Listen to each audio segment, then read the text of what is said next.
So the nations, the people have been scattered and they have gone into the nations. And then the author of Genesis is giving us a genealogy, how generations follow one another. And then when he reaches to Terah, he takes a pause. He gives a little bit of some details about Terah. Who was Terah? He had 3 sons. One of the sons was Abraham, and the other 2. And then when it comes to Abraham, again, it gives more details. Why? Relevance? So it gives more details. So it talks about Abraham having taken a wife, the wife of Sarai, and then Sarai did not have children.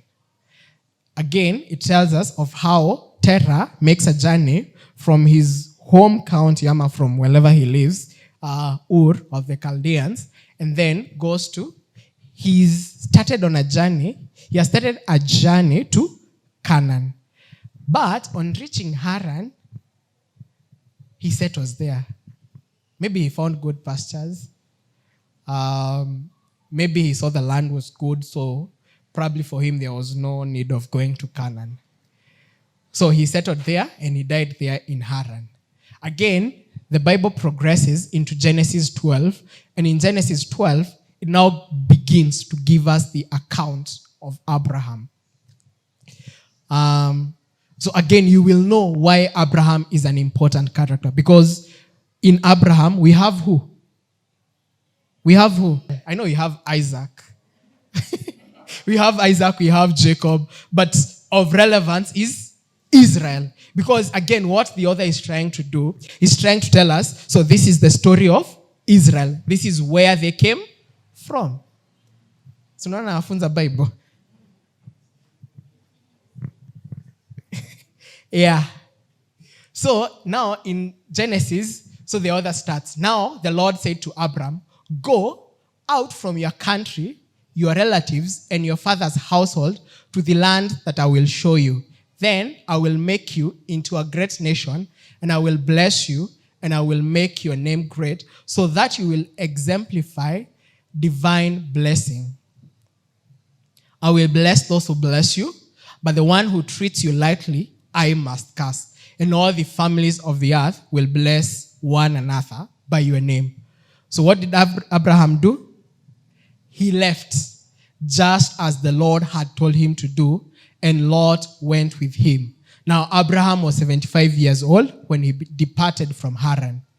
And Abraham took his wife Sarai, his nephew Lot, and all the possessions they had accumulated, and the people they had acquired in Haran, and they left for the land of Canaan. They entered the land of Canaan. So they have left wameingia Canaan. Abraham traveled through the land as far as the oak tree of Moreh at Shechem. At that time, the Canaanites were in the land. The Lord appeared to Abraham and said, to your descendants, I will give this land. So Abraham built an altar there to the Lord who had appeared to him. I think we can reach there. Yeah. So we've seen that progression. And then now in Genesis 1, something interesting happens. So God calls Abraham and tells him, leave your people. Nataka utoke kutoka hapa, uende kwenye nitakwambia. So remember, Abram, wacha nimwite Abraham because bado jina ni Abraham. So Abraham has been, they have settled in this land of Haran with the whole family. So the father left the Ur of Chaldeans, setting on a journey to go to Canaan. But when they get to Haran, they settle. But the Lord does not leave it there. He comes and he picks on Abraham, and he tells Abraham, go from your country, go from your kindred to a land that I will show you. So notice, they have already settled, probably they have already established their lives. But again, the Lord wants to comes and tells Abraham, now it's time, you wake up and go. Again, we are not told, the Bible really doesn't tell us why God picks on Abraham. Because I would imagine in this even in Terah's household, at least we know now there are two people because the other son has died. So there is Abraham and there is the other brother, right? Yeah. But even for the other brother, he also has sons. Even Terah had brothers, so we don't even know why God picks Abraham or why God decides and goes by the Abraham, now come. Do you think because it was based on his righteousness? No, I don't think so. Because I would probably think Abraham was a student of his culture. So whatever was happening in that culture, he was part of it. So we don't know why, or the Bible really doesn't tell us why. But again, probably when we read the Bible closely, we can make something out of that. But anyway, that is not the topic today.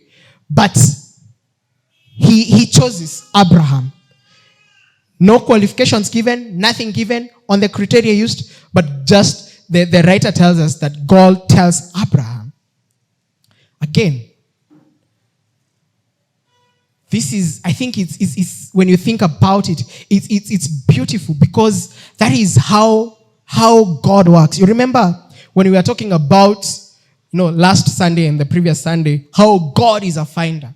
So God in his own grace, in his own sovereignty, in his own mercies, finds Abraham and sets him apart from the rest of the community. So there is a whole community, there is a whole region, there is a whole congregation, but God settles or selects Abraham by his own grace, by his own mercies. It's out of his own sovereignty. He chooses him. Amen. He finds him. So when I was thinking about this, I couldn't think of another language apart from God the finder, finding Abraham in whatever community he was, in whatever place he was. We don't know what was happening in his life. We don't know what he was doing, but at least we know God found him and he chose to separate him by calling him and telling him, now come. Because this calling is more than what is happening. It's more than just telling Abraham, come, I want you to go to a land that I will give you. It's more than God telling Abraham. It's more than God giving land to Abraham. Amen. Yeah, it's not about sidhani land ilikuwa imeisha Haran. Do you think so? No, sidhani ilikuwa imeisha, by the way. And probably, just this is my own imagination, I would think the world was still not very populated as it is now. So probably they had huge chunks of land. Huh? I'm just thinking with whole imagination. Yeah. So si ati land iko, I don't think imeisha. But God comes and picks in Terah's household, come, Abraham, go to a country that I will show you. So he's told to leave three things. So Abraham is being asked to leave his country, his relatives, and his father's household and go to a land that he will show him. God has already begun the journey of fathering Abraham. He has begun a journey of selecting Abraham and raising him to become a son that he wants to establish here on earth. And that son, as we will see, it will be Israel, but again, it will be Christ, but ultimately that son is us. Amen. So that son that God is looking forward to raise in Abraham, it's you. So God, he's beginning a journey. He's beginning a journey of becoming a father to Abraham and ultimately to the whole world.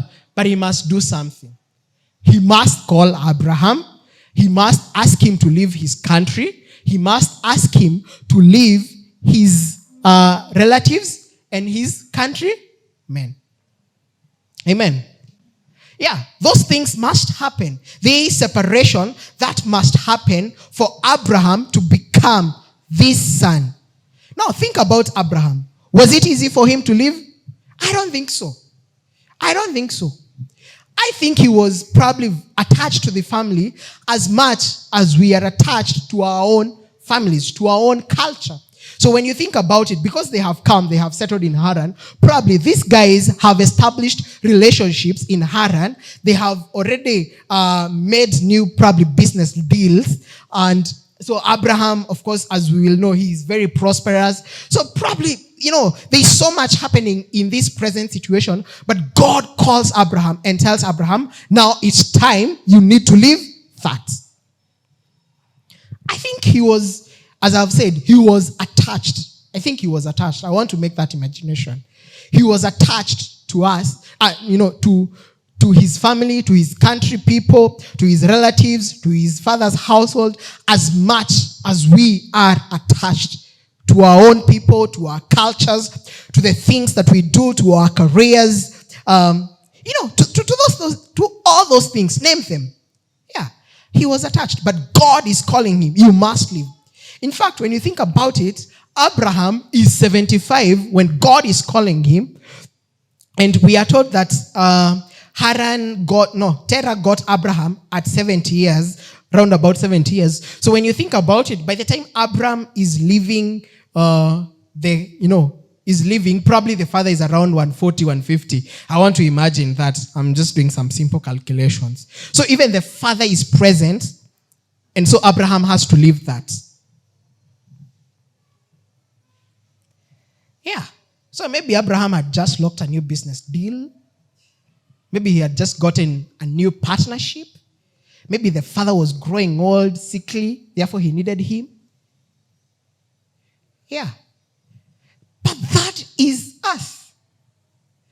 God calls us every other time. As he's calling Abraham to father him, to raise him as a son, God keeps calling us daily. Yeah? Daily. And the call is always, come, leave all those things you're attached to and follow me. Yeah. Maybe you've just bought a new Kadudu, a new Porsche Cayenne. You've gotten a new job. You're in a new relationship. What else? You're sitting for your exams. Then God comes calling. What do you leave? Do you leave it, or do you continue holding on to those attachments?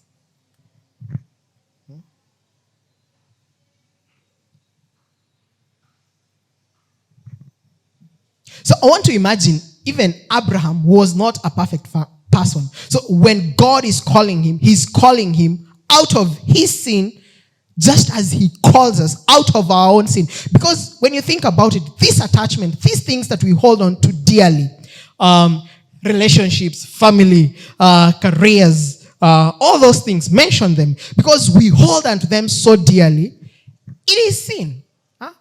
Because that is where we draw our identities from.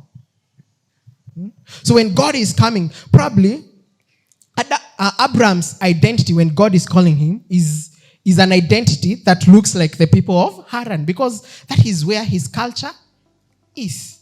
I would imagine. So maybe the things the people in Haran were doing, he was doing. I don't know. But, that's where God comes and picks us from. We don't know what criteria he uses to come and pick us. We don't know what criteria he uses to come and find us.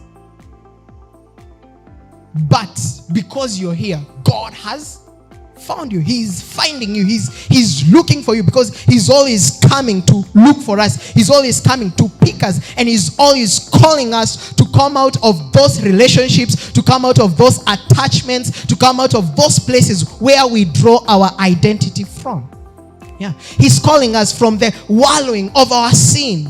Just as Lawrence was trying to show us the other Sunday but one in Ezekiel, how messy the situation of Israel was when God is coming, calling.